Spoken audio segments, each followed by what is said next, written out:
Welcome back to TEA's SATE Global Series. The response to Episode 1 was incredibly positive, and we're very happy that you're joining us today for Episode 2 of our 4-part series. Please take a moment to enter into the chat box the city you're joining us from. I'm Chuck Fawcett, and I'm president of TEA's International Board. We are so pleased to be able to use this new virtual format for SATE to bring together our global membership and share stories, insights, and inspiration around the theme of reinvention. It's a theme our content curation team came up with almost a year ago, and I think it's going to be relevant for a long time to come. As I mentioned in my welcome for Episode 1, over the 4 episodes of this SATE Global Series, we are going to consider the impact of the pandemic on our industry, but we're not going to dwell on it. Today's episode shifts gears away from practical impacts on guest experience to new perspectives on how video game technology is revolutionizing our industry. We hope you gain the insight and inspiration you need to keep moving forward to a very bright future, a future that feels closer every day. Before we get into our formal program, I want to say a sincere thank you to all of our sponsors. You continue to be there for the TEA, and that is always appreciated and valued, especially at a time like this when we're all dealing with our own difficulties. We simply could not do this without you. I hope you took a moment to watch the video message from our presenting sponsor, the Hedema Group, while you were in the lobby. If you haven't watched it yet, please take the time to do so before you leave us today. Now we're going to hear from our Episode 2 sponsor, Animax Designs. Animax Designs is very happy to be the Episode 2 sponsor of TEA's new SATE Global Series. The SATE acronym is built around storytelling, architecture, technology, and experience. And we recognize, now more than ever, that SATE is curated with increasingly blurred lines, as are the experiences many of us are engaged in developing. Every themed entertainment project reflects the bringing together of creative ideas and talents with processes and technologies we know will produce the most compelling experiences. In 2021, SATE has new meaning that reflects our rapidly changing industry and the new and different ways we work. Likewise, Animax has new meaning as we navigate out of the pandemic. While our focus has been on technically advanced animatronic characters, we're blurring our lines with a broader approach to entertainment robotics, show control systems, and the application of mixed media to create engaging and interactive guest experiences. We too are committed to expanding the definition of technology in how we work and what we create. Not for the sake of technology itself, but for the ability to further develop the scope of entertaining experiences. We celebrate that the SATE Global Series is amplifying new and different approaches that represent the best of storytelling, architecture, technology, and experience. So welcome to Episode 2 of TEA's SATE Global Series.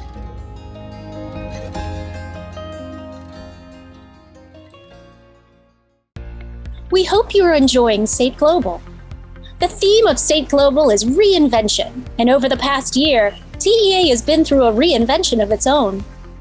Since the pandemic hit, we've produced over 70 digital events, supporting, engaging, and connecting more members than ever before.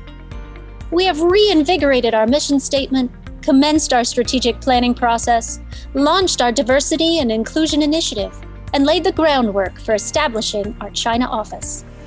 Our goal is to reinvent ourselves not for a new normal, but for a new better.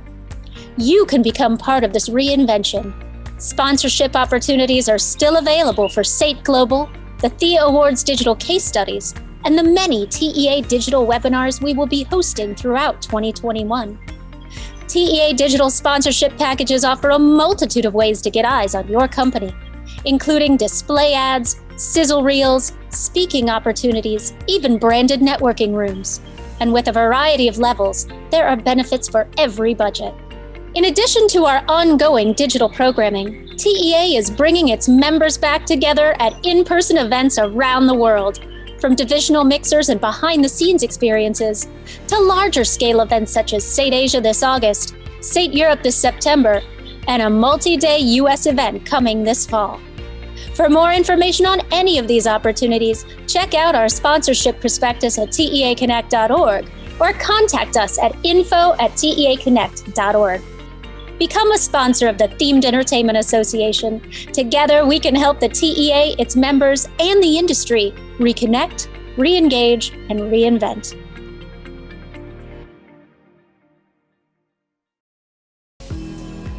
And now please join me in welcoming your SATE Global Episode 2 host, all the way from Berlin. Please say hello to Chris Lang. Hello everyone.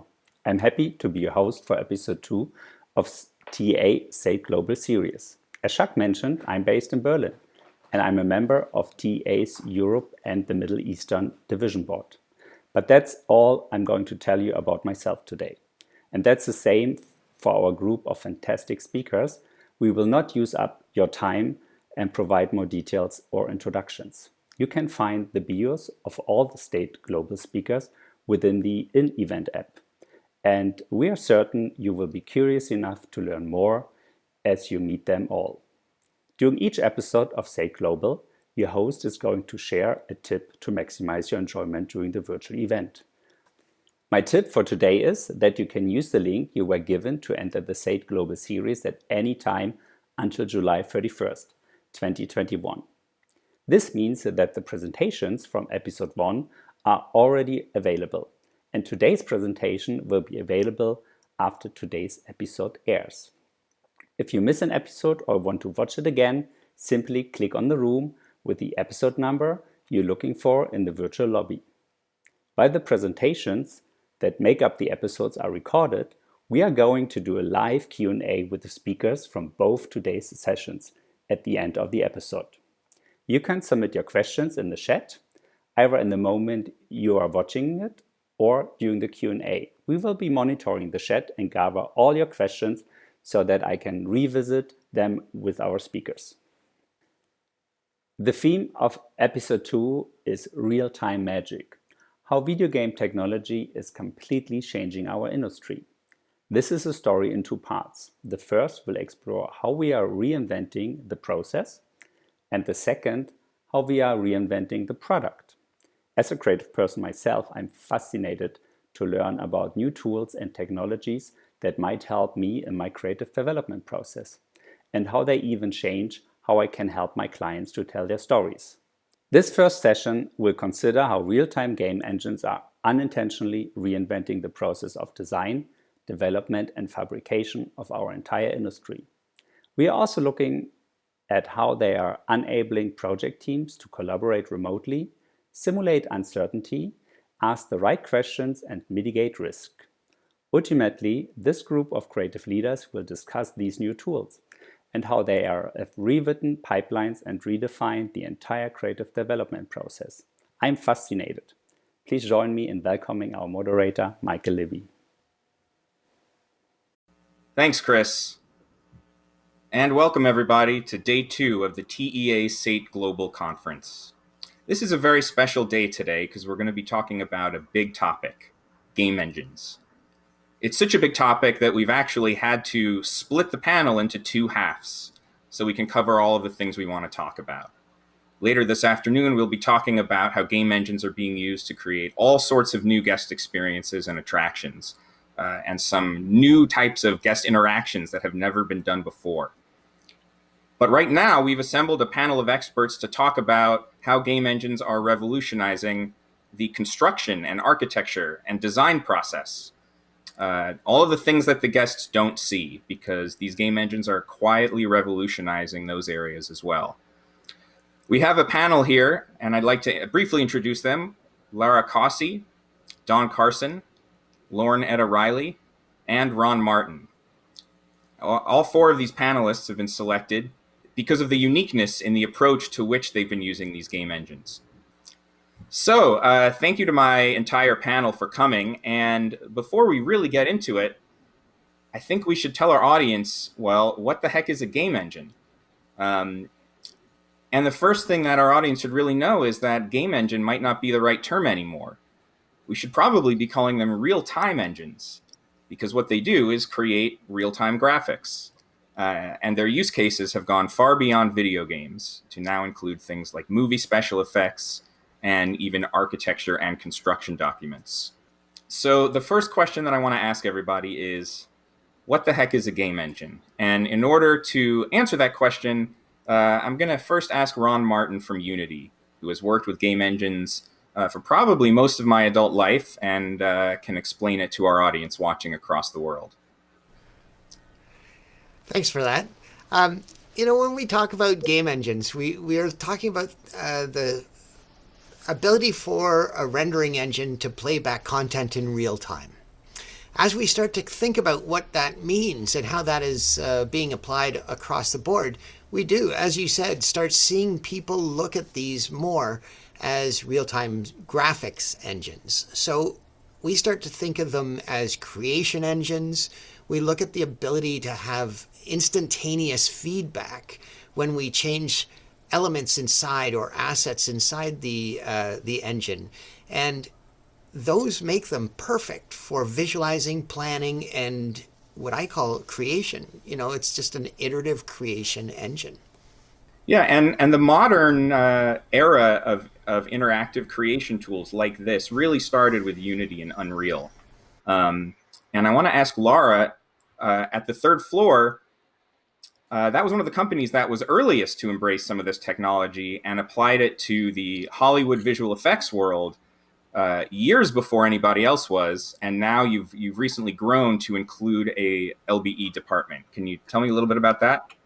Yeah, it's been an interesting journey. I think ever since, we started integrating things like VR into our space, it's really about taking the technology that we had at our fingertips and finding a way to embrace the creative with that. So at the third floor, we're really a visualization company. We bring those ideas or the director's ideas to life in whatever sphere it is. And so as soon as we could integrate any form of game engine into that pipeline, it's just been such a fundamental tool for us in expanding what we can do and how we get there. So, for us, we've been integrating it into things like virtual scouting. And as we started to grow the department, we started to see ways that could be used in so many different ways. So from virtual scouting all the way through to actual finals content in many different ways. So it's really about taking the technology and applying it not only to the final product, but also to how we're getting there, how we're planning that, and how we're getting those creative ideas and then executing. That's great. So we'll talk about pipeline in a few minutes because that's a very big topic. But first, I just want to shine the spotlight a bit on Don. Don is somebody who I've known for a while and who's an incredibly experienced designer in this industry, and it's obvious when you talk to him that it's in his blood. He's someone who's really embraced these new tools and kind of like leaps into them and tries to learn anything new, and was kind of one of the first senior level professionals to really start preaching about these tools and what they can do. So Don, what makes you different, and how did you stumble upon these tools a few years ago? I think I'm slightly cursed that I started using these tools, kind of evangelizing them ever since. But basically, my background is as a concept artist and illustrator, and so my job is to take the pictures in my head and get them on paper. But really, in essence, what I'm doing is I'm going through the process of reporting the stuff that's going on in my head. And VR has always been the potential for me to bring my clients and my fellow teammates in there with me. And so just recently, we're starting to use VR and real-time rendering engines as a way to bring people in to the design process. And I'm actually finding that I'm doing that even at the napkin sketch level, where we'll wander around over a very loose bubble diagram and have our first meetings in VR. So all of this has been a means to an end, and that end is that as a designer, my greatest hope is that the finished product looks vaguely like the thing I worked on at the beginning. And VR is just another tool in the arsenal to be able to communicate to a team of creative people and management and clients as to what that final result will be like in the end.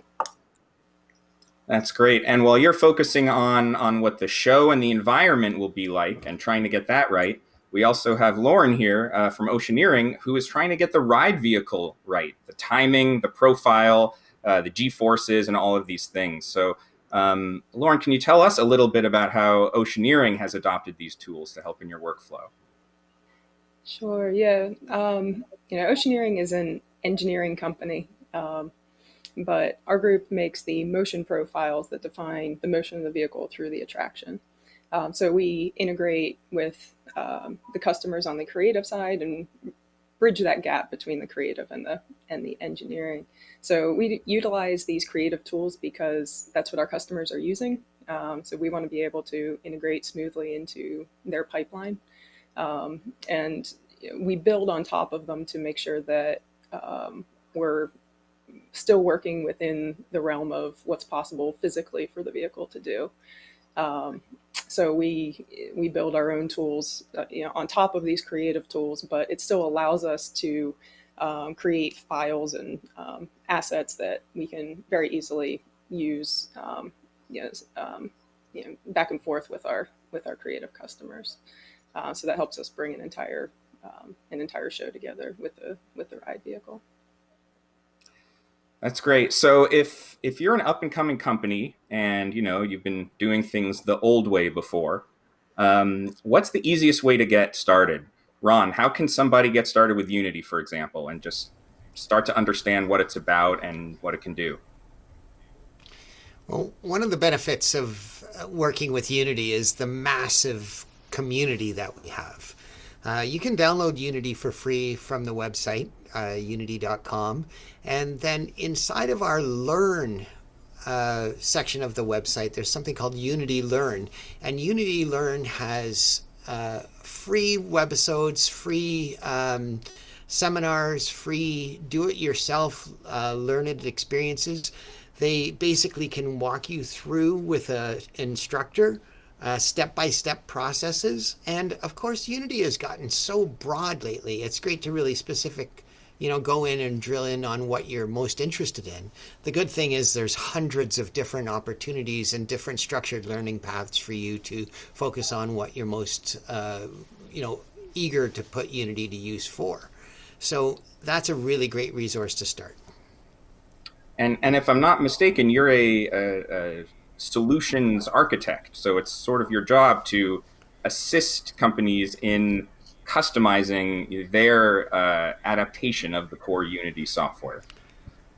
Yeah, so for the last 3.5 years, we've been working on this concept of what does it mean to take Unity out of that, what I would probably say the historical use case of developing mobile and games for and applications for mobile. And we've grown that into this huge breadth of use cases. And as you know, location-based entertainment is one of the biggest growing areas.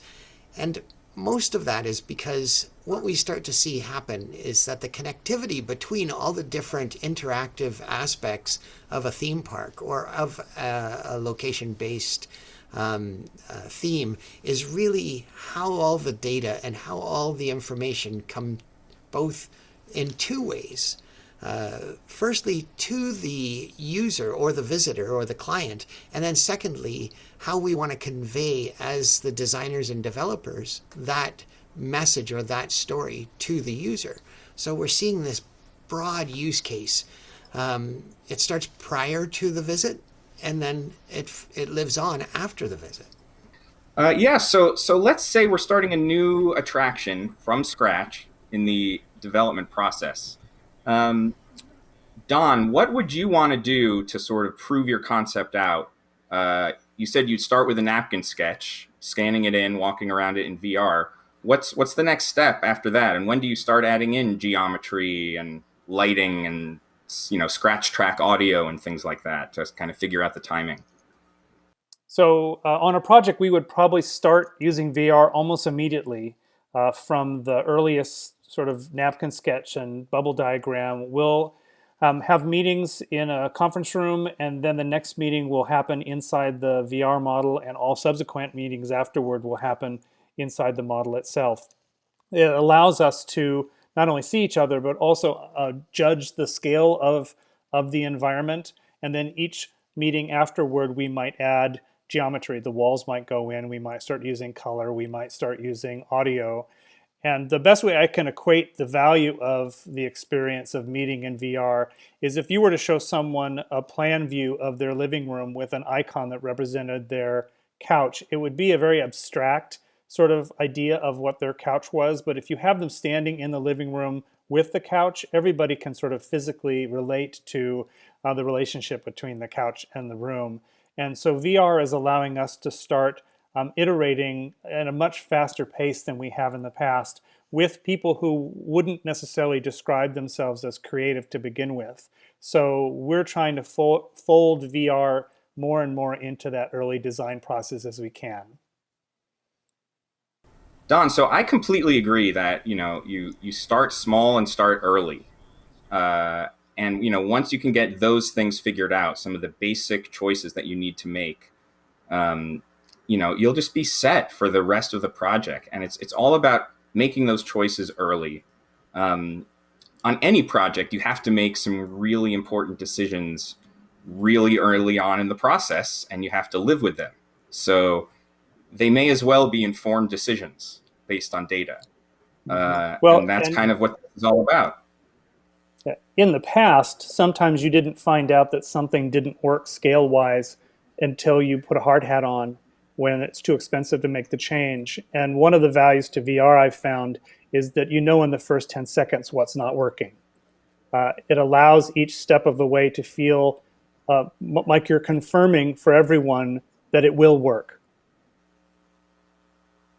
What's interesting about that is when you start to visualize or you take this step towards, immersing yourself in that environment, VR really does lend your thought process into reality. And by being able to tweak even the smallest of increments, you start to feel it more. And I think that there are people that are both technical and they are creative, but you see their worlds come together in that immersive environment. And this is one of the best mediums I've ever, had the opportunity to work in.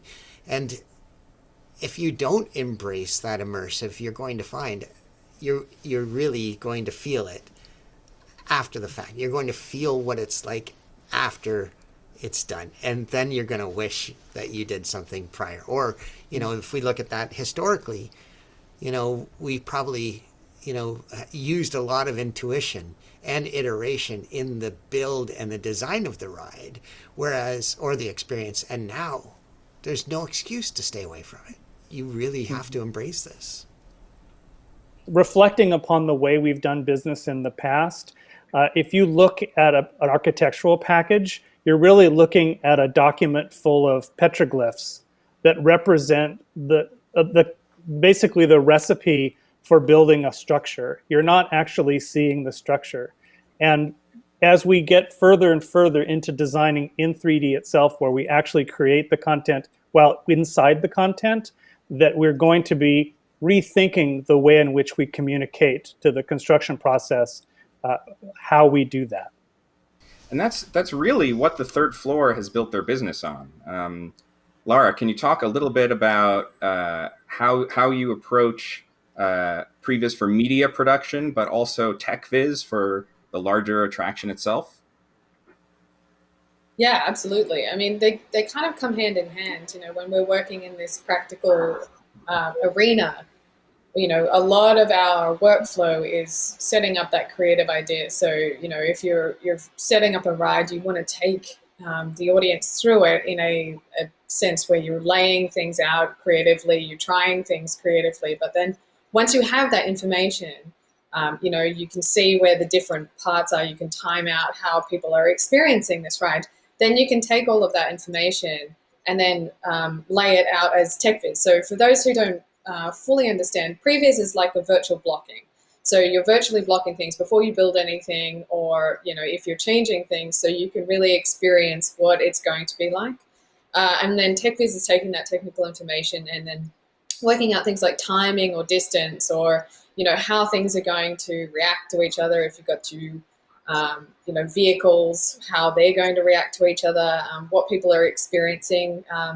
We've done a lot of pieces with things like the Harry Potter ride, where the physical was interacting with media, and you wanted to make sure that the experience was triggering not only the media, but how they were experiencing and seeing the media. So much of that process is about bringing those two pieces together. And,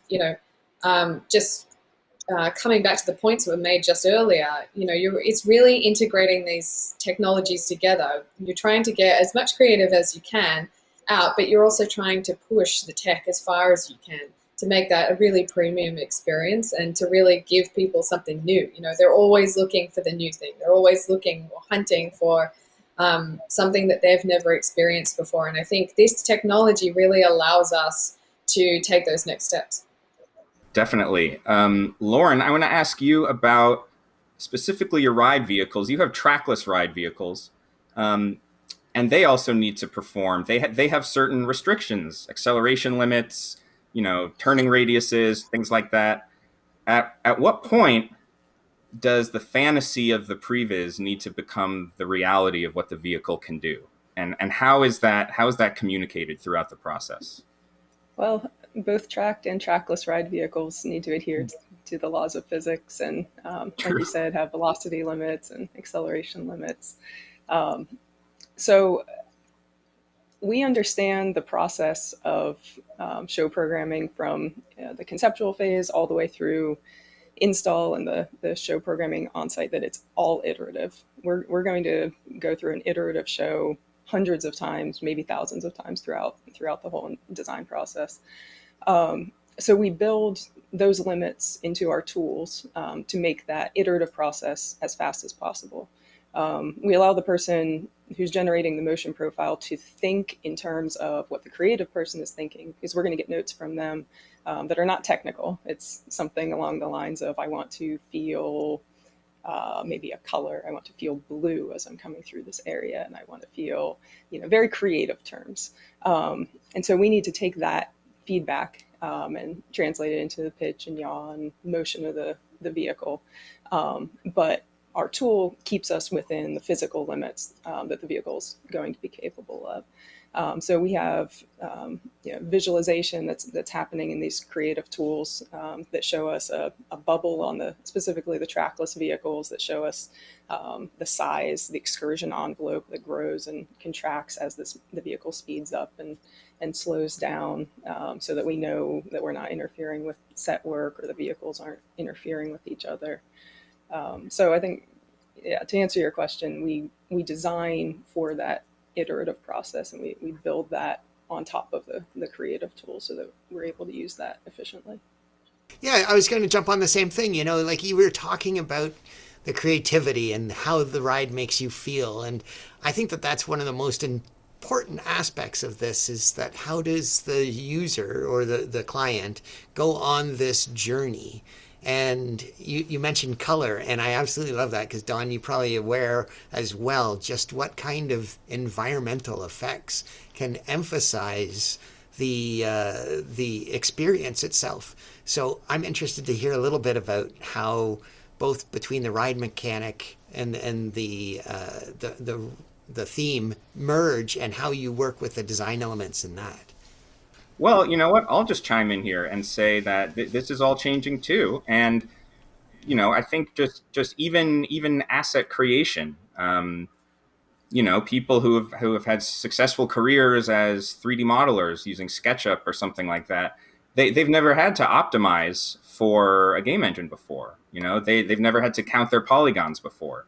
So even if it's the same tools being used, there is a new skill set that has to be sort of adapted to really comprehend and understand these pieces of software.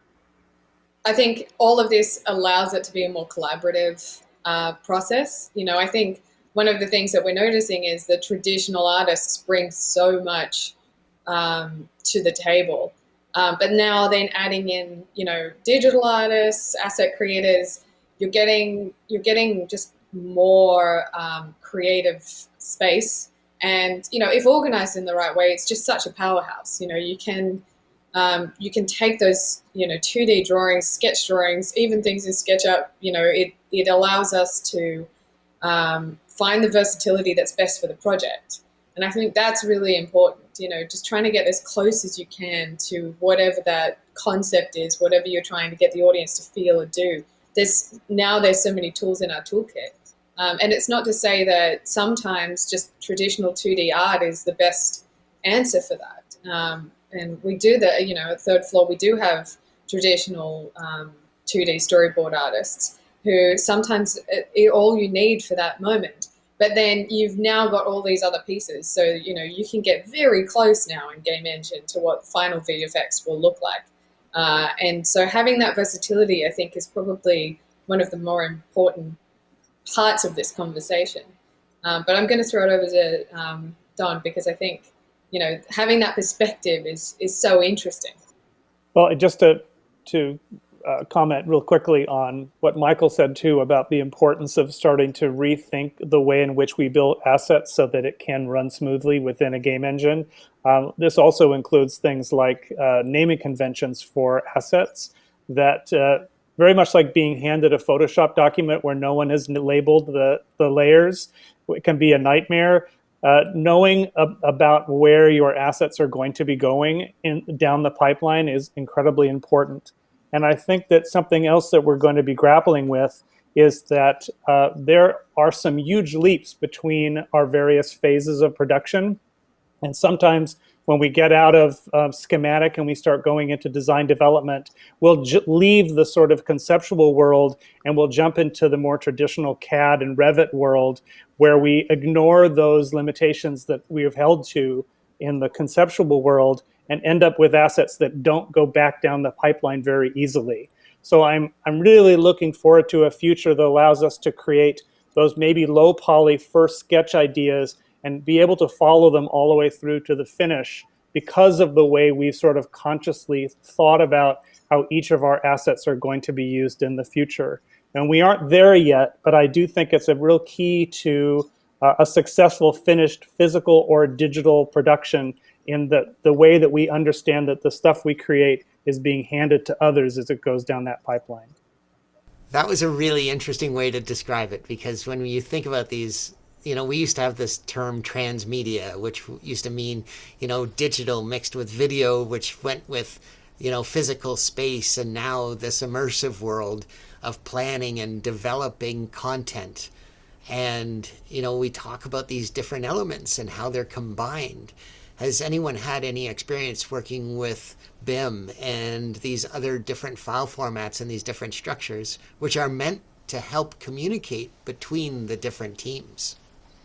Yeah, and what I'm hearing again and again is that there are kind of two phases to previs. There's sort of the conceptual phase, and it's all about sort of getting everybody on the right page about what the idea is. And then there's really the production phase, where you get your detailed BIM models and your ride profiles, and everything has to be really specific. So that's a great segue into the concept of a digital twin. I want to talk about that a little bit. At a certain point, now we're at the point where we really can build a detailed working engineering model of say a complex machine or a ride vehicle, and really understand how it's going to perform with real physics. There was a very impressive video I saw posted by your associate Kyle on LinkedIn that showed basically a POV of a ride vehicle going around a space. And it was video, I think, shot in a warehouse right next to your simulation of that exact same vehicle, a digital twin of it, going precisely on the exact same route. At what point can we just do everything in pre-programming? Can we truly ever, get all the way there? Or how far can we get in terms of specificity and detail before we have to actually get to the field and make those final adjustments on our own?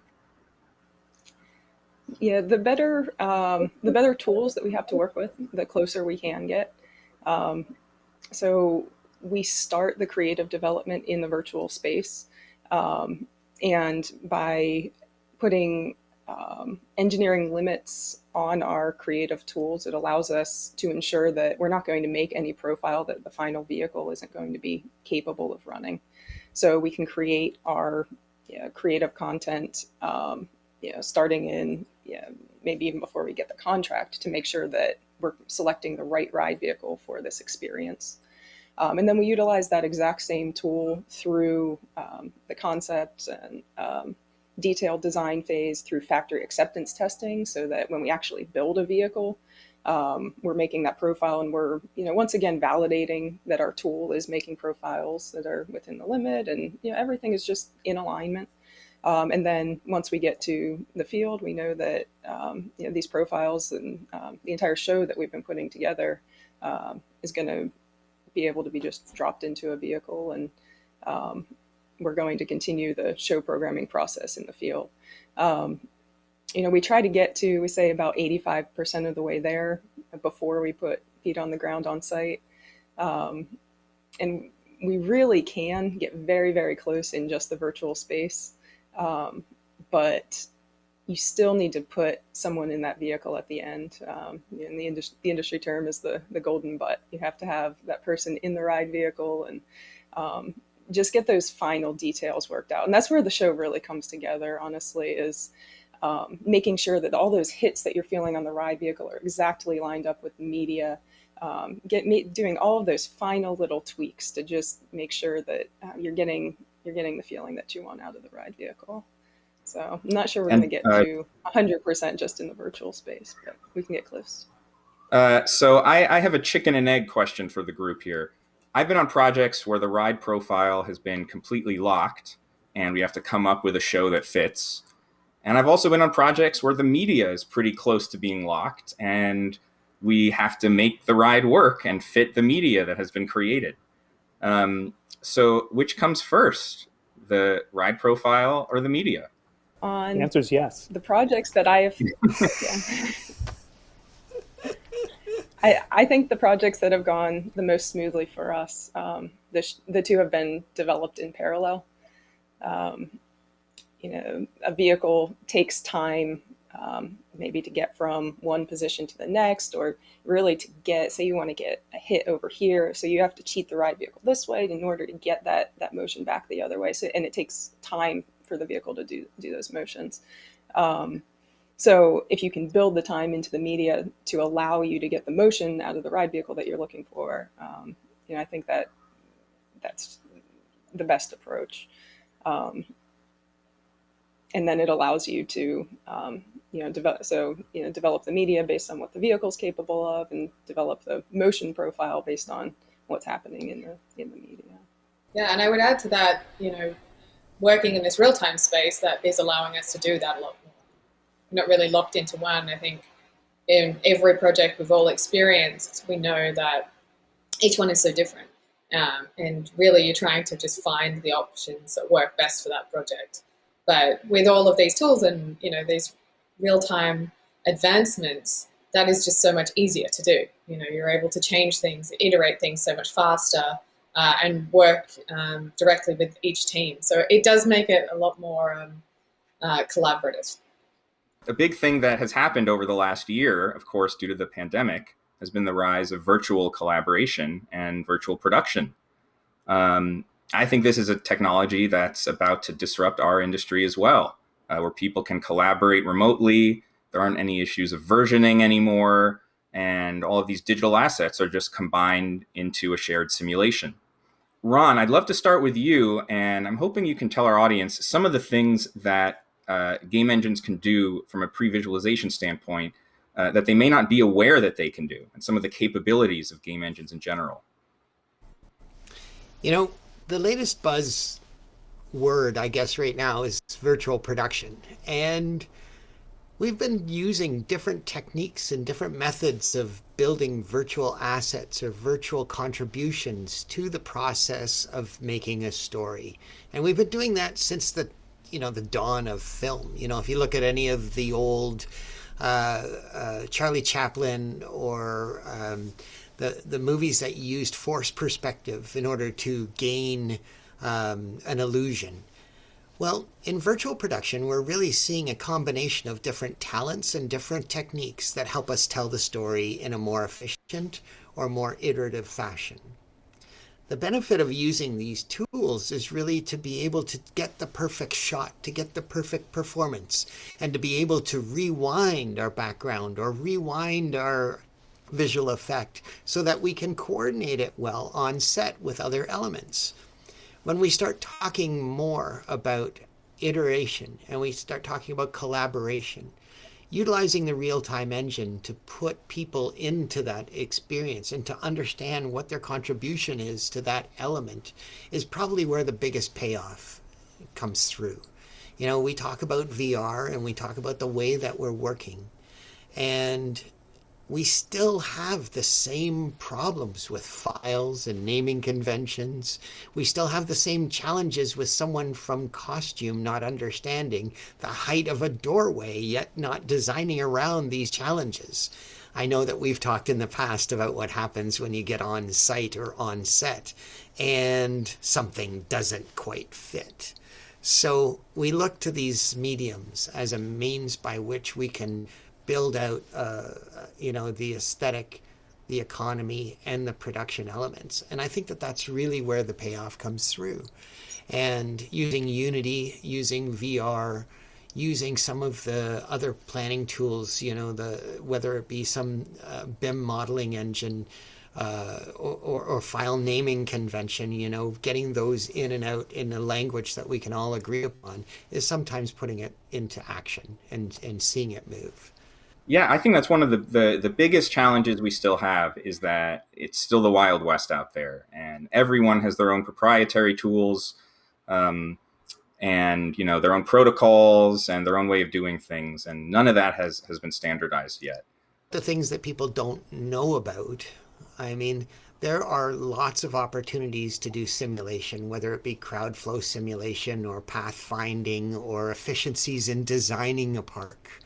Whether we're using real-time ray tracing to be able to measure a simulation of heat on a structure. It is going to continue to grow. It's going to continue to adapt. And really the tools and the openness of those tools is really where, the imagination goes to work. It's really like, how do I see, or where can I see with my experience or my ignorance where I need to find an efficiency? Using a game engine itself is creative.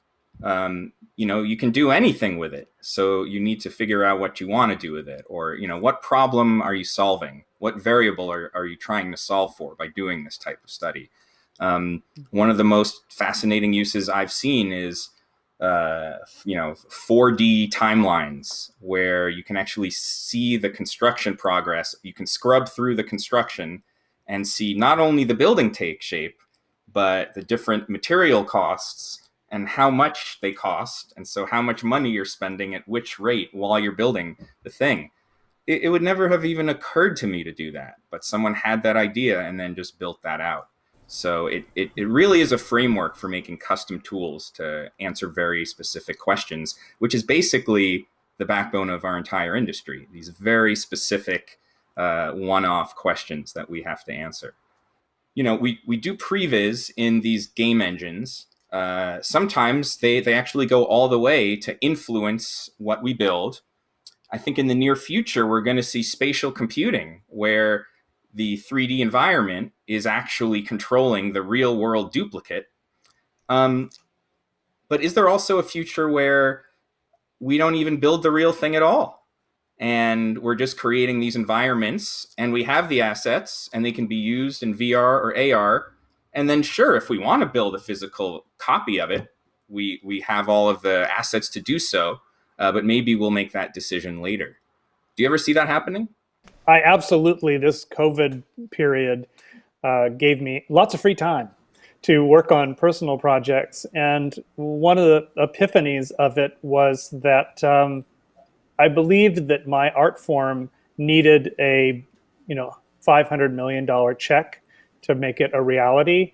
And I'm discovering that one of the muscles that I can flex as a creator are virtual environments that actually allow me to tell a story that may never end up being a physical experience. And I'm starting to see that in the architectural world too, where you have architects who are working on side projects that allow them to explore the way light hits surfaces as an art form that may or may never become a physical environment, but would inform the physical environments they design into the future. So I can completely imagine that we're going to see different forms of entertainment that may be architectural spaces that people experience that never become physical, and attractions that people experience that never become physical, but they have a value in their abilities to tell a story, despite the fact that $1 billion wasn't paid to make it reality. When we see what we can create in an immersive environment, when we don't have the confines of gravity or physicality, we can then either emulate that feeling of never being there before, never feeling that before, with an immersive medium. And I think telling that story, and I wish I had talked about this a little bit earlier when everyone was talking about the different elements, but I think that the story yet to be told is where we're going to find the most imaginative ride. And if that happens in VR and we never physically get there, probably we'll be safer because of it. Yeah, and I think just to add to that too, all of these technologies are allowing us to really think outside the box and create outside the box, which can be daunting at times. We're used to being in our own safe zone. But I think one of the things that I've noticed is, the successful projects that are doing this are just chipping away at it. So little pieces at a time to get us to that next level, rather than trying to fly to the moon all of a sudden. I think the more that we can work as an industry collaboratively and bring those pieces together, I think we'll get closer to that sort of, place that we've always wanted to get to, which was just, unrestricted creativity and giving people an experience that they've never had before. If you think of the rules of brainstorming, that there's no bad answers. Everything is on the table. You can utilize these tools to create anything. Create something that really can't be built, and iterate on that, come up with something crazy, and then start to bring yourself back to reality and back to making something completely new.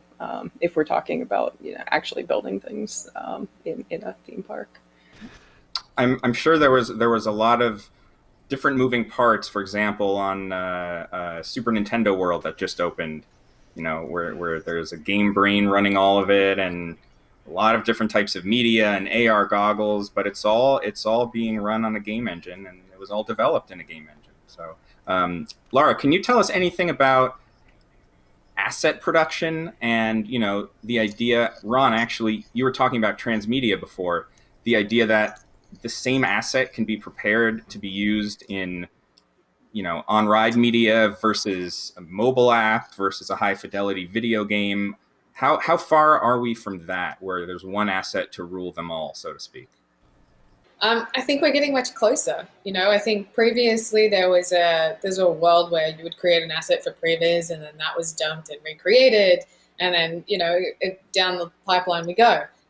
There's been a project that we've worked on recently where we in previs were making assets that were used as final media, and that was part of the process. I think the more that we have that conversation early on, I think that's always a really nice conversation to have, because what you're building at the beginning. But we do want to get there, because there's so much waste that happens in recreating all of those assets, that I think having assets that you can digitally create and then are so malleable to whatever the needs are down the line, and whether that be if you're working with a really specific IP that they know they're going to be using in this particular sense right now, but there's sort of marketing campaigns and, little pop-up experiences and things that they can be using them for different experiences sort of around the ride or as an at-home experience. I think people are starting to think in that realm. And so when we're creating assets, we are starting to think about that. How can we get the most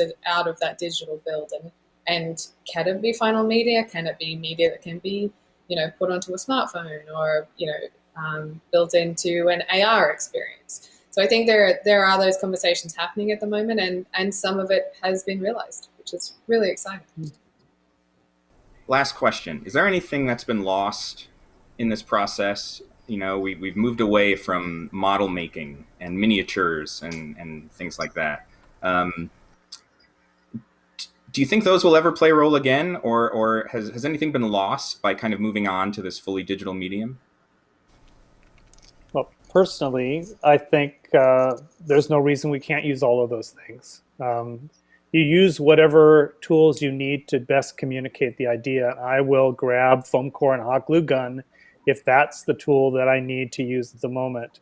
More and more I reach for digital because it's easier to share and experience. But I wouldn't give up the pencil because I can use my iPad. I use all those things. I think that the physical is still an opportunity for us to feel like we can hold it. And that's an important tactile aspect. I've done projects where, even though the scale is massive, I've 3D printed aspects of the project so that people can look at it overall, and whether they're snapping into the VR frame or they're looking at it from a tabletop frame, having that physical reminder there for people to review at every point gives them that sense of being able to control and understand a little bit more about what this thing is going to become when you're finished. And I think that is a really important aspect. And models lend themselves to all these different processes that were previously, very long and very intensified processes. And then you get it back. And again, we're stuck with that, well, this is what we asked for. So we're continually refining. We're continually building, and throwing out a piece of, 3D printed miniature is a lot easier than writing away and trying to get another whole model made out of balsa. Great. Well, with that, I think we're going to wrap up. I want to thank all of my panelists for being here so much. I thought this was a great discussion, and our audience is going to take away a lot from this as they move forward. We're going to need to be faster and cheaper and mitigate more risk as we move forward with these new projects, and these are the tools that you're going to need to do it. So thank you all again. I'd like to encourage our audience to please stick around for the second part of this conversation, which will be on the guest-facing product, the rides that have used interactive media and real-time engines to create all new types of guest experiences. So thank you all again, and we'll see you next time. Thank you, Michael, Lara, Ron, Don, and Lauren. I think my time playing Roller Coaster Tycoon as a teenager may not have been completely wasted. My mind is full of so many ideas and questions, so I can't wait for the Q&A. So now that we have a better understanding of the process, let's shift our focus to the product. Our next group of creative leaders will explore how producing real-time media is different from producing traditional attraction content. They'll talk about the current state of real-time hardware and discuss whether an attraction can be built ever to be truly future-proofed. The group will also explore inclusivity and how to ensure that real-time attractions is fun for everyone.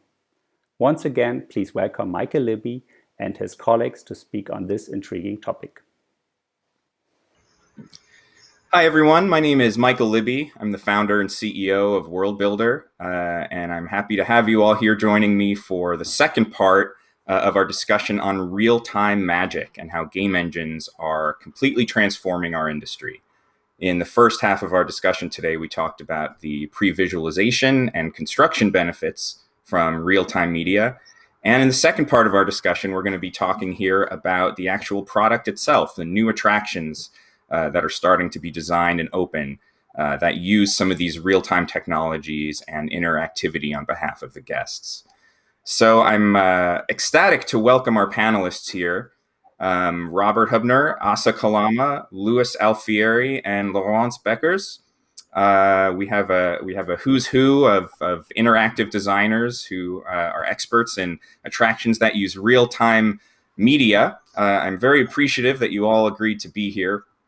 And I just want to start with a very, very brief description, if anyone's just joining us right now, of what real-time media is and how it's different from traditional pre-rendered media. Really, the main difference is that pre-rendered media, you can take as long as you want to make it. We've all heard stories about Pixar movies where each frame takes days to render, and so you get that amazing Pixar look. That's not what we're talking about here. We're talking about each frame taking a millisecond to render, and really the media is created by code and is displayed in real time by game engines. Traditionally, these video cards allow the game to be displayed at frame rates of 24 frames per second, 30 frames per second, even 60 frames per second or higher.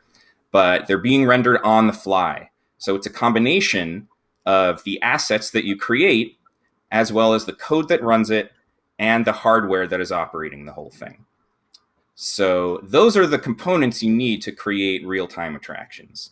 The purpose of this panel is to talk to some people who have had hands-on experience with combining all of those different elements together and creating some of the first attractions of their kind that use this new technology. So I want to open this panel by talking to the creatives and asking them, we always talk about how this is an industry of imagination and creating things that we've never been done before. But when you start to work inside the industry, you see that it's actually quite a risk-averse industry. And we like to do things that we've done before because they've been proven successes. So my first question for all of you is that this technology is undeniable, but it comes with risk.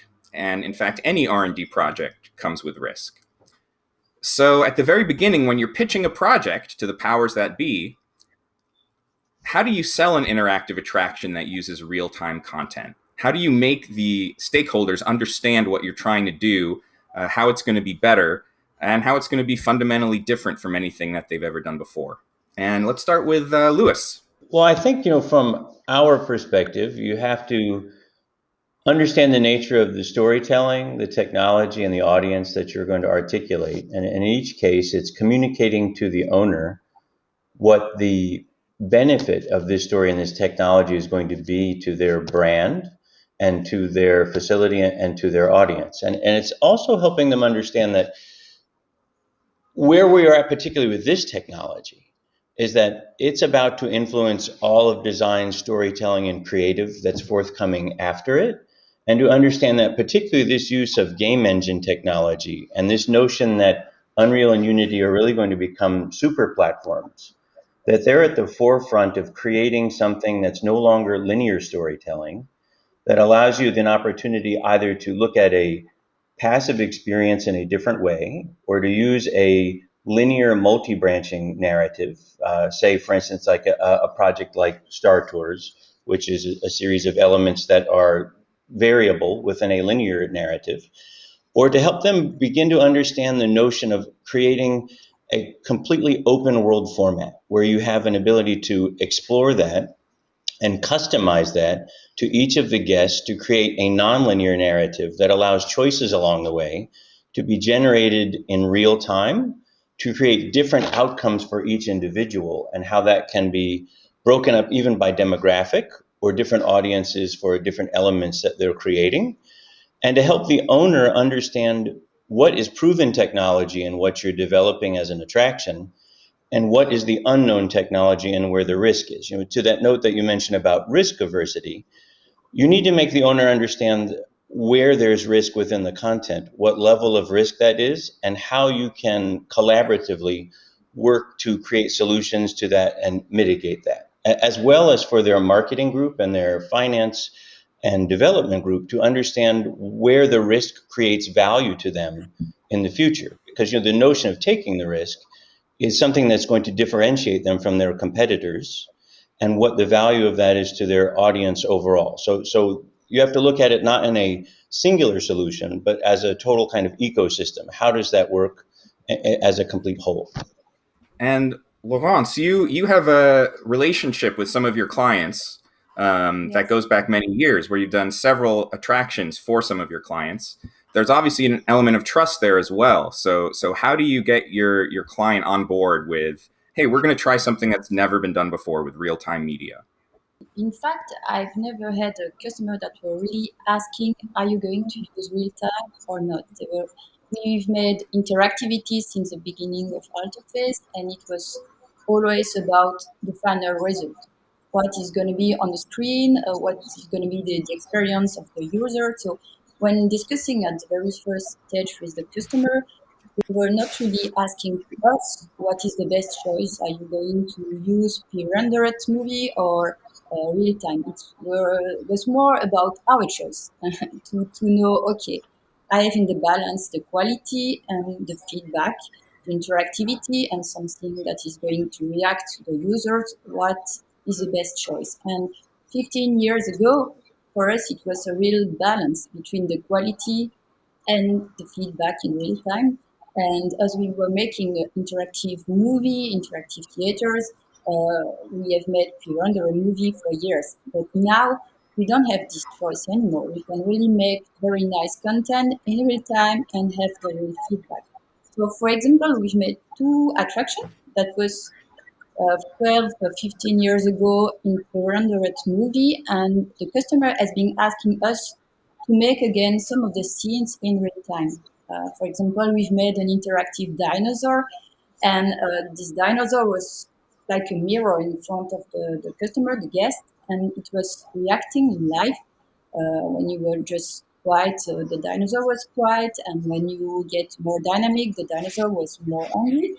And before that, it was really hard to make a feedback that was spontaneous. You had to make the movies, go to a certain neutral pose, and then play the other things. But now this dinosaur is really reacting to all the guests. You can have something happening when there is one player, when there are 2 players, when there is a lot of players, and so it's really more efficient. So in the museum, in this case, they ask us to make the new content in real time to have a better feedback. And we had the same with a haunted house. We have a very big face of Carly, a zombie, who was just jumping out of the screen. And at that moment, it was supposed to be a kind of climax with all the people shooting at this Carly. But before that, you can just put kind of layers on the skin where the people were shooting. But now the Carly's face is really reacting, and it's really more realistic, and so more frightening, more better for an immersive experience for the visitors in this case. Of course, that can only be accomplished with real-time media. Now, Asa and Robert, you had the task of delivering on the guest expectation of flying the Millennium Falcon. That was quite the thing that you were assigned. And I'm curious, at what point did you realize that you had to go the route of real-time media? Yeah, I mean, I think that's a really great question. And for us, we never started from the technology that we wanted to employ. We really started from what was the role that we wanted the guest to play? What is their relationship to the experience? And when we talked about sort of Star Wars Galaxy's Edge in its totality, right, we were really interested in this idea of inviting guests to participate and really feel like they were living their own Star Wars story. And so as soon as you make that decision, right, there really is only one possible way to deliver the Millennium Falcon experience, right? As soon as we make that promise that this is a place where you get to step into the story, it necessarily can't be passive anymore, right? And so right from the outset, from the very first moment we decided that we wanted to make a Millennium Falcon experience, we knew that it had to be brought to life in a way that allowed guests to participate, which necessarily meant that the content had to be rendered in real time. And of course, once that happened, Robert, from a technical and media standpoint, what was your plan, for accomplishing things that perhaps had not been invented yet? Yeah, I mean, we worked really closely with our partners like ILM and NVIDIA to try to figure out how to build something that really wasn't mainstream at the time. I think often WDI finds themselves a little ahead of that curve, going all the way back to Disney Quest interactive experiences. So we had some of that to draw on and some expertise on these early experiments, that are small scale. We were just really blowing out the scale and blowing out the quality level to a higher level, higher degree than teams had done before. So there was prior art, but there was also a lot of pain in the process of getting there. Well, now the Millennium Falcon Smugglers Run attraction is the prior art. And it's been really helpful for me sort of as a touchstone to explain to clients, this is what you can get. This is the type of agency you can get for your guests and the type of individual experience. One thing I do want to talk about is the difference between game development and game design. And when you're talking about real-time media, it doesn't necessarily have to be interactive. It can be procedural, and it can be created based on variables drawn from elsewhere. It doesn't necessarily have to be interactive, though.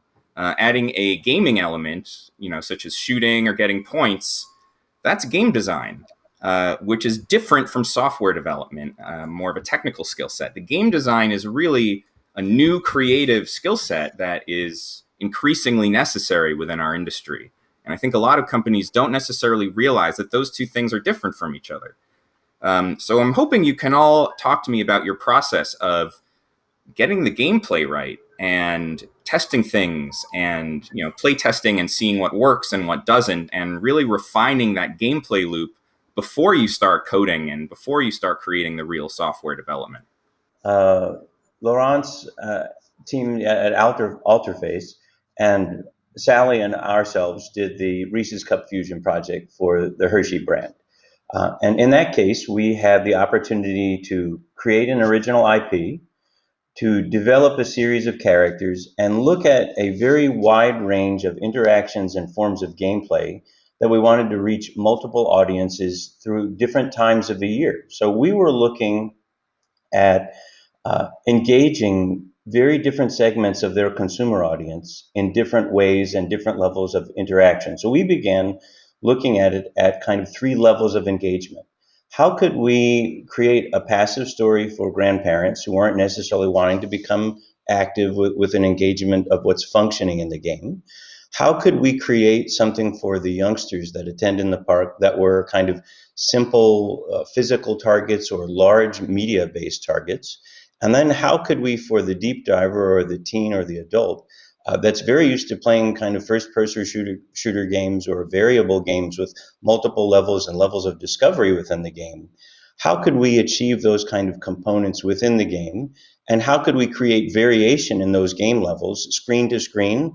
Or how could you create an ascent of those experiences from the beginning of the attraction to the end of the attraction, allowing all three of those variables to change during gameplay throughout the attraction? So we drew out a number of experiential maps, how we wanted that to play, and we identified as a team what elements were visible to the guest, what kinds of activities could we make functional throughout gameplay that would release different levels or characters or functions, as well as Easter eggs throughout the attraction. So we began very much as kind of a Tex Avery cartoon exercise, storyboarding and scripting like you would a film, all of these different functions of all of these different characters, and then working together as a team to develop the technology and test that to ascertain what worked for each age group. How would that translate from screen to screen, traveling with the linear character? How would gameplay work on the amount of time you have on the screen to release Easter eggs? It was very much a highly iterative, highly collaborative process that went through, and it's really an interesting ride because we also have kind of a physical three-dimensional world that we've rendered in graphics in the same way as the media world. So trying to create kind of that simplified gameplay in the physical world with simple foreground media, as well as very highly detailed, fast-moving components deeper into the media for the more skilled player. Yeah, and I think you're right to sort of draw the distinction between, the real-time media creation and interaction design and game design. And I would offer that, creating an experience for our theme park is an entirely different category in and unto itself. Because if you think about, maybe more traditional digital-based game design, it's often built around a known platform, right? Where the interface is understood, the way that it's going to be presented is generally well understood. In the context of designing for theme park, all of those things are variable. So not only do you have the underlying gameplay mechanic to figure out, but also the interface that guests are going to be engaging with, the way that that content is going to be presented, because it's not on a flat monitor, the way in which the ride profile interacts with that overall experience, the sort of context of the fact that you're in a theme park and the fact that the duration of the experience is, inherently much shorter than a more traditional, again, console-based game, if you will. So that feedback loop of, iteration is really important, but it's also very, very unique in that you don't have all of those pieces when you start designing the experience, right? You don't have the console already built and the interface already built. So, on Millennium Falcon Smuggler's Run, we started off with displays, touchscreen displays, as the fastest way to start to iterate on the notion of, core gameplay loop, and rough sense of the types of interface elements that we thought might be interesting. But obviously, touching buttons on a flat monitor is very different than the tactile feel of a joystick or a button, right? So as soon as you get those elements in to prototype with, then all of a sudden it's a whole new round of iteration, a whole new round of discovery, right?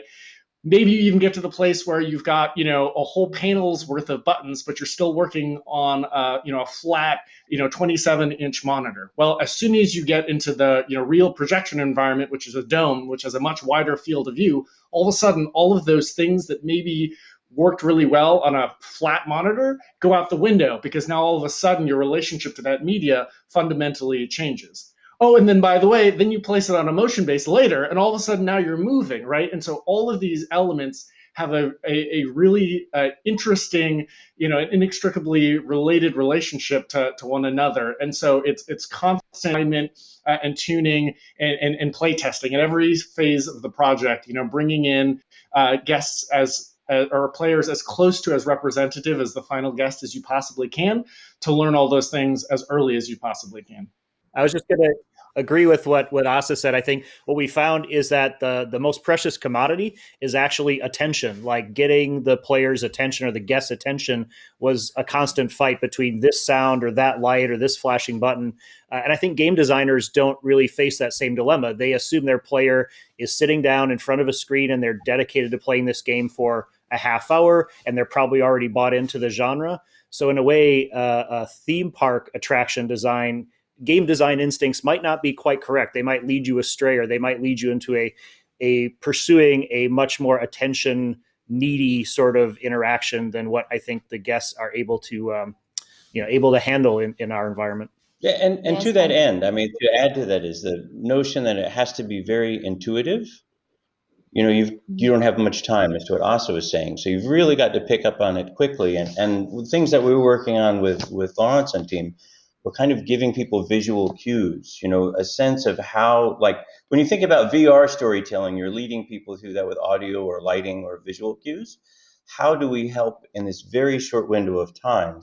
How do we lead people to understand what they can discover in those explorations to lead them in that opportunity? I was just going to say, I think that element of time is such a critical constraint and such a unique, so incredibly unique to the domain of theme park design, right? A lot of, again, PC or console-based game design, or even mobile-based game design, a lot of that gameplay loop comes, the sort of mastery comes through trial and error, right? It's the fact that you try something, oh, well, that didn't work, or maybe I died, but that's part of the gameplay loop is, oh, well, now I understand how to move forward and advance later, right? But in the context of a fixed duration attraction, you don't have that luxury, right? Oh, and by the way, it's a fixed duration, generally speaking, right? Which means, even though you want it to be participatory, you want it to be interactive, you want to let people have choice, no matter what, when that ride vehicle gets back to the load station, you have to be done with your story, right? And so it's a very, very unique constraint that's unlike, I think, any other type of traditional game design. I think that's absolutely right. And Laurence, you in your most recent attraction, Popcorn's Revenge, I believe the system is actually dynamic enough that it can change the difficulty for the individual guests as the ride progresses. Is that correct? Yes, that's right. In fact, we can really adapt the level of difficulties to the player. So we can see if someone is not really playing and we can help him in a way. And if someone is really a good shooter, like a teenager that is really good at pointing, then we can spawn more, target more popcorn. So we can really adapt the level of difficulties of the game so that everyone can end the game with a kind of satisfaction, because you want all the kids to be happy, and so if they are very, very small kids, they can still enjoy and have this feeling, oh, I've done the deal, I've done the goal. And so we have made an adaptation. And also, I was totally agree with all your point that we have to make something that is really easy to understand, because the people are not going to listen to the instruction. It's not like a game that you buy and you sit in your room and you really try to find what is the goal, how can I use this joystick or whatever. Here you have some guests speaking all together with the family. Suddenly they are in the vehicle and okay, what should I do? And so it has to be very efficient in terms of gameplay. It has to be something that just understand without any instruction. And also you have to deal with the curve so that it's quite easy at the beginning, so they can try the device, they can understand how to use it, and then you can add the difficulties, kind of crescendo during the dynamic of the game. Is to that end, and this is true also, I believe, with Smuggler's Run, is creating other elements to the game that are not immediately visible on your first, second, or third ride. That level of discovery is there for the user and the guest, a level of complexity that you can discover and release. Like, so in the nature of a console user, you learn certain moves to release a character or a function.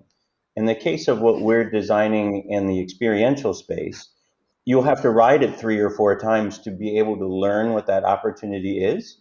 But even though we may not be able to land that in the first 4 minutes in the attraction, the hope is that in re-riding this attraction and learning that if you're a fan of it, that we're still building those elements into it, but you'll have to ride several times to make those discoveries and release those opportunities. I was going to say, I think one of the other really fascinating variables, right, in the context of a theme park is generally for the sake of capacity, right? You have more people involved in that interactive experience than you might have in a more traditional game, right? Even if you're doing like co-op play, right? Typically people are, playing on their own screen, right, and have control of their own camera, right? But in the context of a ride vehicle, everybody is working collaboratively, right? And so a lot of those, invisible systems that Laurence was talking about become, really important. Not only, difficulty ramping, but, we do all sorts of, very surreptitious things in the background on Smuggler's Run, like, because the pilot can point the ship in any direction they want to, that means that they can point the camera away from where the TIE fighters are. Well, that's not very fun for the gunners, right? So then we dynamically reroute the TIE fighters to always fly in front of the camera, no matter what the pilot is doing, to try to make it feel as, natural as possible. Or, if the pilot maybe doesn't understand how the control works or is just trying to grief it and is holding it to, all the way down just to see what happens, again, because we know that's not a great experience for the rest of the people in the cockpit, we'll take a corrective action and actually lift the nose of the ship. So again, we can reframe the action to be as, as cinematic as possible for as many people as possible. That's fascinating. So you can actually basically frame your shot procedurally and, make sure that the enemy ships are always in sight and things like that based on whichever direction the cockpit is pointing. And that can only be done with real-time media. I had a similar moment when I went to go see the Star Wars experience at the Void. And I was deflecting Darth Vader's, or I was deflecting laser bolts back at Darth Vader with my light. No, I was shooting at Darth Vader and he was deflecting the lightsaber bolts back at me. And I remember thinking, like, how is this happening? Like, he's angling it right back at me and they're somehow hitting me and he's making contact with all of my shots. that's code, and that's real-time media, and that previously could not have been done before. Now here's a big question. Real-time attractions, which do lean on video games. Games draw from emergent behavior. They're about user stories where the system may not change, but the user, can kind of create their own narrative or create their own story. Now we actually do have this technology where in a theme park or attraction setting, we can give a unique story to each guest. How does that affect just the fundamentals of narrative and storytelling in our industry, which, for 65 years has been telling linear stories for all ages? I think it's a remarkable opportunity. We stand at the beginning of a capability set in terms of storytelling and agency that has never existed before in our medium. We as an industry manifest things from the ether. We think about things that haven't been created before, and we're able to articulate those, bring those as stories and experiences to people. But we're also able to do that as a commercial entity. Our companies all require kind of a huge volume of people to participate in these things to facilitate their cost for construction and implementation.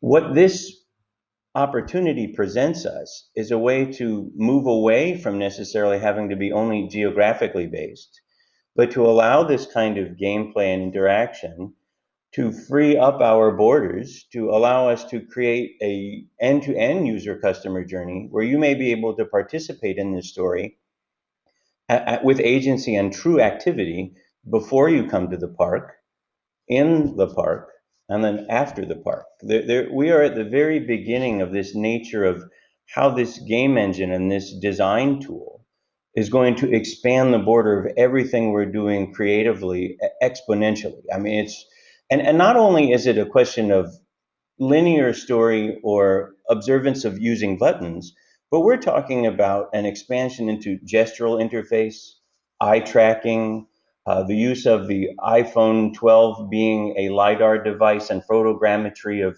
creating a three-dimensional gray model of the planet that we inhabit. In a few years, like the Google Maps, there may be a replica of the Earth that we can experience and have kind of an in-game world like the Oasis or in-game currency and purchases. I mean, I probably jump out of my skin. I'm so excited about like what the possibilities are. It's just infinite. Yeah, I mean, I think broadly, the ability to create content in real time is, an arrow in the designer's quiver, right? I think it's no different than the other elements that we bring to bear in the creation of immersive experiences. And I think it is an incredibly powerful tool, but I also don't necessarily think it is the only one. And so I think it's really appropriate to think about its application on a case-by-case basis, again, really depending on the type of experience that you want to create, for the guest, right? I think there are some stories that can only be told and are exceptional and authentic and memorable because they are, truly participatory. But there are just as many stories that are best told in a more traditional linear format. So it really is, I think, at the discretion of design teams to determine what it is that they're trying to accomplish, and know that they now have this amazing toolkit to play with that was never available before, and decide whether it's appropriate to apply. There's the opportunity to do the sort of to narrow down to the individual experience, but I think the highest calling, especially in a theme park, is to make these interactive group stories. Like what happened to the crew of the Millennium Falcon, or what happened to the people in the escape room. That's something that you can't really do at home. So I think rather than compete with what you can do one-on-one or in VR, I'm mostly excited about what you can do with 6 people in a room or even 100 people in a theater, and how can you make them have a group experience that even video games are gravitating now toward group user stories. And we're finding that's what's most memorable, is that if people are in a small group and they had just this awesome experience, that stays with them more than something they do one-on-one against the computer. I want to stay with VR for a second. You just mentioned it. It's the first time it's been mentioned during this discussion. VR, I think there was a wave within our industry a couple of years ago where we were just trying it out, experimenting with it, putting it on roller coasters and things like that, to varying success. But the thing I really want our audience to understand is that VR is a display, and it is one way of experiencing real-time content. It's a camera that is placed in a real-time environment. So if VR is not for you, that does not mean that real-time content is not for you. There are many other ways to experience it. And in fact, some of the things that we were just talking about use real-time engines, but don't create any media at all. They're really using it more as a game brain that tracks, state conditions and individual metadata attached to guests and things like that. So that's one aspect of game engines that guests might never see, but that may be sort of the puppet master that's pulling the strings for the entire experience during the day. I want to go back to the production of media using game engines, because it's a fundamentally different process. And a lot of media producers have had to relearn or learn new technology and new software and new tools. As opposed to composing things for a frame, you're really building out a 3D scene and then deciding where to put the camera later. So my question is, how does that media production process, where you don't necessarily have to lock your media until opening, or even maybe after opening, how does that, is that a good thing or a bad thing for production? And how does that affect other elements, like some of the hardware and button inputs and things like that do have to be locked at a certain time? How does that work out? Oh, and hardware, of course, you have to lock as well. The computers, the video cards, all that stuff. So I'd love to hear a little bit about that. I think it was one rules of Pixar that at one point you have to stop and decide, okay, this project is over. I can make it better, but it will be the next one. You need to say stop now. It's okay.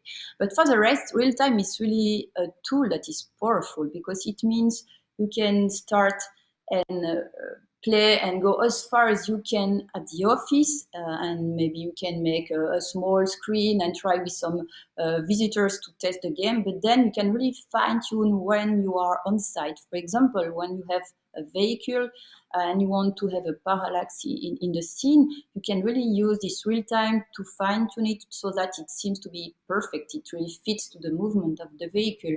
Or also you can really look at the big image, because when it's small on the screen, it's okay. But sometimes when you see it for real, in the real condition, there is kind of motion thickness because it moves too fast, or it's not going well. So you can really adapt everything. So I think it's really useful for the fine-tune phase. And also you have to learn to your customer that the steps and the milestone are going to be different, and why you make these steps and what they are going to validate at some point, because the process is different. But I really think that it brings a lot in terms of fine-tuning the things and bringing everything together so that it's just perfect in terms of time, quality, speed, and everything. Yeah, I do want to, though, caution against the assumption that was implied in your sort of setup that because it is real time, that means you don't have to decide as early, or you can defer those decisions until opening day. I think in many ways, working with real-time content forces you to make those decisions much earlier than you would in the case of something that's actually pre-rendered, because you can show up with a thumb drive containing a brand new render of a scene, plug it into your traditional linear experience, and chances are that's going to play back fine, right? There's a high degree of probability. However, in a real-time environment, maybe you want to change the texture on that thing or move that model just to the left or tweak that one light. That could be game-breaking, right? All of a sudden, this thing that has been working beautifully now all of a sudden flips upside down for some reason, and all the textures are backwards, right? And so in some respects, you actually have to make those decisions much earlier because you're not just shipping the experience after that. You have to then go through that whole QA process after the fact to make sure that those changes and those revisions that you made didn't fundamentally alter some other system or some other part of the experience in a really unexpected way.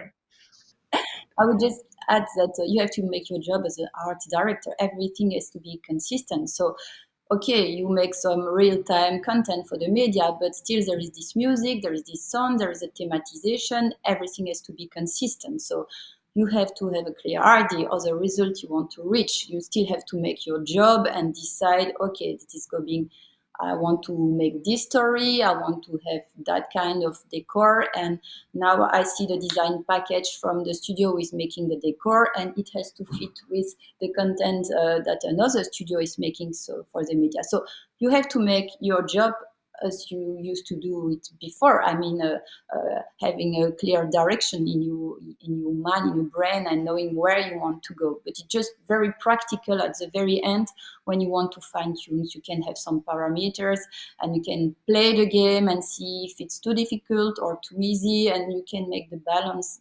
That's really practical, I think. There's definitely a big risk in like waiting until the end to get your final renders and get that final quality. With a video attraction, making it look twice as good in the last few days is probably a great thing. Your final renders are going to look awesome. But again, going back to this like fight for attention, this is not a theoretical, this is a very real problem in that when we actually, for the first time, put in the very highly detailed backgrounds, it was just overwhelming to the guest, and you couldn't see the TIE fighters that you wanted to see and shoot at. So suddenly this, like what normally could be a last little polish pass, became we have to really rebalance everything to get the attention back to where it needs to be. So I think finding a way to test with final quality assets earlier is pretty critical to have your attraction launch successfully. And I would just add as a last point, my experience so far has been, as a person who likes to explore lots of options through the design process, that the nature of the real-time rendering as a tool has allowed us to iterate much more rapidly exploration of different solutions as a design tool early and midpoint through the process, to try different camera angles, different solutions, to prove them out and test them in a early kind of pre-visualization phase, or to test riskier objects more rapidly than we would in kind of previous methodologies or solutions. Definitely, yeah. These previs tools are starting to advance, and I think Unity and Unreal are, as you said earlier, gonna really change the game moving forward. No pun intended.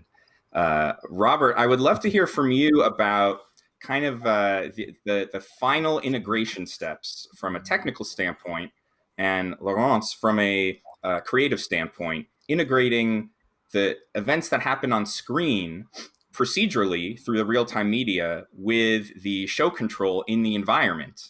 When an explosion happens, when a TIE fighter blows up, the lights in the cabin have to make it look like there's an explosion. And, that's what really creates the magic. And then, of course, things like, multiple projectors stitched together that have to recalibrate and have to be bright enough, and video cards that have to be powerful enough, and screens that have to be painted a certain shade so there's no reflection or bounce. How does all of that come together in the field? Yeah, I mean, that's probably a session all unto itself. I mean, this is where it's obvious it's still kind of an infant technology. Like, these are not solved problems. How to mix your sound for the configuration of speakers you have is not a solved problem. So this is still where the unique, professionals in this industry have to, roll up their sleeves and start inventing things or getting things done. The good news is, though, things like those video cards and the computers are getting more and more commoditized, cheaper, easier to get your hands on. So part of the equation is getting easier, while throwing new technologies into the mix constantly is making it more challenging. So. Yes, and still, even if it's cheaper, there is always this balance between the creative team who can have the ideas, and then the project manager and the software developer. So one is going to take care of the budget and the planning, but still you have inside the budget to decide this time maybe I want more special effect and I want more budget on the light, or I want to have more budget on the gameplay. For example, I want to have different and I want to produce more media, or in this case, the audio is very, very important. So anyway, even if the technology for the real time is getting cheaper, it's still a job to really decide the balance between all the spots that you want. And it's really a team effort to define, okay, in this case, I'm going to take this projector, I'm going to take this screen, this kind of light, because it serves the purpose, it will fit with the story. And then real time is one aspect of the story, but you can really play, and you have to really work with the software developer and the project manager so that you have the best result within the budget, within the planning, still taking the creative idea the closest that you can. Great. I want to ask about tools really quickly. When you're creating these tools, you have to create new software, of course, for every project. Are there any tools from past projects that you've reused, like in the case of Disney? Were there any software lessons learned, for example, or pipeline things from Toy Story Mania or Turtle Talk with Crush or some of the earlier real-time attractions? And same question for Alterface as well. Okay, so in our case, there is one thing. It's Salto. It's a kind of show control game engine that we have developed internally, and this tool is in work in progress every time. I mean, we keep it and we add some new functionalities because we want it, or because it's our strategy, or because a customer is asking for something specific, or because we work with new partners, a new type of vehicle or anything. So it's something that we are going to constantly make evaluate. And then there is the vision where we want to go. For example, for the Popcorn Revenge, it was quite complicated because there were all these possible paths with the erratic room in the dispatch room in the middle, and so all the vehicle could go in one room or another. So at the beginning, we start with After Effects, just taking the track layout and the vehicle and trying to find all the possible way, all the possible paths, and how long it was taking, and that kind of thing. And then the software developer has developed a tool, a simulation tool, so that we can really put a real track layout with the real vehicle and all the limitation from this vehicle. And this kind of tool has given us the possibility to see all the possible paths, to know really the length of each path, and really to build the attraction. So it was really useful, and it has been done because we needed it really for this project, and now we have it, we can improve it for the next project. And now we put some VR headsets, so now we can use the simulation and really be inside the attraction, and so we can see the movement of the vehicle fits with the content of the screen when you turn, that kind of thing. So it's an evolution. It's really a tool that we are going to keep for the next project. Yeah, I would say for my experience, a lot of studios, there's really two eras of real-time attractions. There's sort of the before Unreal or Unity, game engines became the crux, and then after. So I think for Disney investing heavily in Unreal, now the Falcon can draw on lessons from the Dish. Galactic Star Cruiser can draw on lessons from Falcon, and tools can be shared. I think the sharing from the past things like Midway Mania or Disney Quest were really more about the design and the approach and the interactivity, but less about directly using the technology. And now virtual production is in the mix, so maybe more companies and more studios will be able to blend some of the discoveries in that area directly into attractions. So I think it's a great time to really, focus on an engine and embrace it and start to build a tool set around those engines.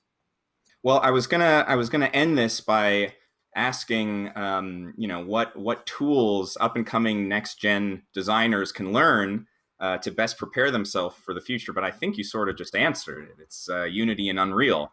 It's changing everything, and that's kind of the purpose of of today's content.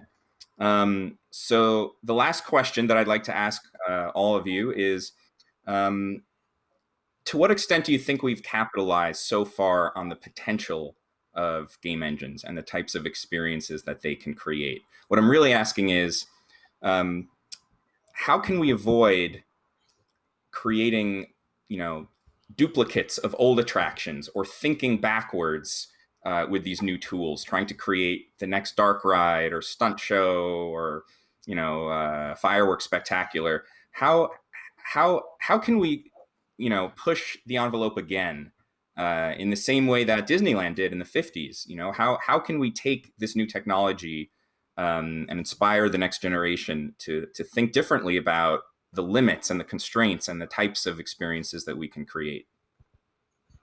I think that we are at an incredible opportunity from a design standpoint, that these tools are going to allow the synergy of many elements of design in real time that haven't necessarily been able to intersect at this speed before. And that's going to open up new abilities for interaction, agency, storytelling, and the different kinds of stories that we've been able to tell before. And that's going to open up new creative thought process within that.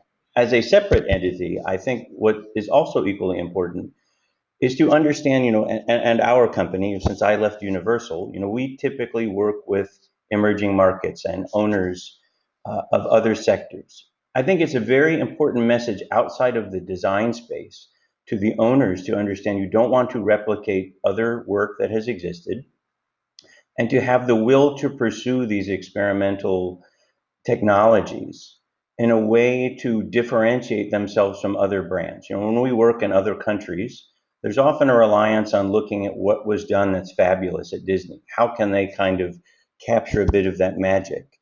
But oftentimes that's framed in a constant of replicating what's there instead of differentiating from what's there, taking a lesson from that and pushing it much further into something that's innovative and unique to their brand. And I think this opportunity with what we have in this technology is it's not as reliant on following a singular protocol. And I'm hoping that coming out of this, the will of owners or the will of creatives working with owners around the world is going to allow us through that agency and this variability to kind of push the nature of what that limitation is, so that even if an owner is asking for something that's existed before, we have the freedom and capability to kind of expand it exponentially beyond that and get them excited about adopting that and having the will to pursue that to the end at a high quality level. I guess I'll take a shot at it next. Sorry. I think, and Asa said this earlier, one of the biggest challenges is like this fixed 5 minute, maybe 6 minute on the outside experience. And I think that the interesting future challenges, things that break out of that mold. I mean, I think there's been certainly like first steps toward that in Galaxy's Edge, of an experience that bridges multiple attractions and sort of frames your day. And I think we're seeing more of that with Galactic Star Cruiser, where your hotel stay is an interactive experience, or your cruise. So I'm really interested to see how that evolves, how real-time and tracking and sort of a narrative brain essentially can drive the entire day at a theme park or your entire stay, rather than just that 5 minutes, which I think we're getting pretty good at making that 5 minutes awesome. But there's still room to grow time horizon. To build off that, I think we've really only begun to scratch the surface of what's possible relative to, fully participatory experiences. And I do think a piece of that is about making sure that we bring our guests along for their journey, right? I think there is, literally generations of established patterns of what the expectation is of a theme park experience, right? So much to the point where, I've seen guests behave in interactive experiences, totally passively, because they didn't even expect that they could interact, or they were surprised when they were supposed to do something, right? Because that's not how they've come to understand and expect a theme park attraction to behave. So, I think there's been a lot of focus today on racers and shooters because it's a mechanic that people understand. And again, you have to get them up to speed quickly, and you've only got 4 minutes, right? But certainly the domain of possibility is much, much broader than that. And so I think, not only as the technology evolves, but also as our relationship to our guests evolve, that'll open up a space to much more interesting and exotic types of participatory experiences. Yes, I agree. And theme parks are a marvelous playground, but yes, there are some challenges. The technology is there, but still you have to communicate with the guests so that they understand what they can do, what is possible. You have also to maybe educate or communicate with the customers so that they understand what is possible to do, and they don't just ask for something that has been done before. Or maybe when they make a new part of the park, the master planner is taking in account the new possibilities and design the park in a way it's going to include the new technology and the new possibilities of this technology. And then maybe there are going to be an evolution taking the best of the video game, this open world, the possibility to have multiplayers at the same time, and really something that depends to the choice from the visitors and the best from the theme park, because it's really unique and marvelous, this decor, all the things that you can do for the visitors. And the behavior, the technology is cool, but the behavior of the human is even cooler. So you have to adapt this to the particular visitors that are not going to be attentive, that are maybe not listening to the instruction, and they just want to take some good time with the family. So it has to fit to their mind and to what they really want to do. Last thing I want to add one more thought is that, today we've talked a lot about theme parks, but the nature of this technology to influence the cultural sector, museums, concerts, special events, we're only talking about it today in this single vertical space, but we really need to think about this application, universally. I mean, it's quite significant when you think about what this kind of participatory agency offers us across all of the elements of experiential entertainment and kind of interaction with guests wherever you are and whatever vertical you inhabit. It's really it's a remarkable opportunity that's before us to kind of translate that knowledge and interaction, universally. Well, I want to thank you all for coming today, and for those listening at home, I hope you found this educational. Coming out of this pandemic, things are going to be very different, where a lot of these technologies have evolved over the last year. Things like augmented reality, virtual reality, game engines, video cards are rapidly changing the types of entertainment that we consume, and they're only going to become more prominent in people's lives. The earlier we as an industry can adopt and embrace these technologies and live alongside some of those other technologies like AR and VR and video games, our industry will have a very bright future. So hopefully you found this educational and informative, and you're a little bit less scared to take the plunge into real-time content. Thank you for listening. And again, thanks to all of our panelists. Have a great day. Thank you, Michael, Luis, Asa, Robert, and Laurence. I haven't experienced either of those attractions, but I can't wait to see them, now that I understand the magic behind them. That brings us to the close of our formal SATE Global Episode 2 presentations. Thank you so much for all our speakers today. A reminder that Episode 1 and 2 will be now available for you to watch using the same link you used to enter our virtual environment today. Episode 3 will air on Thursday, June 17, and Episode 4 on Thursday, July 8. If you have colleagues who have not yet purchased a ticket to the SATE Global Series, they can still access all the great programming until July 31st, so it's not too late and definitely worthwhile. While I have your attention, I also want to take this opportunity to let you know that SATE Europe is happening as a live and in-person event from September 30 to October 3rd at Port Aventura in Spain. That's directly after IAPA Expo Europe in Barcelona. We really look forward to welcome as many of you who can safely travel to join us in Spain. Keep an eye on the TA website and on social media for details. I will be back live and in person with our speakers to answer your questions. Please refresh your beverages and join me back here.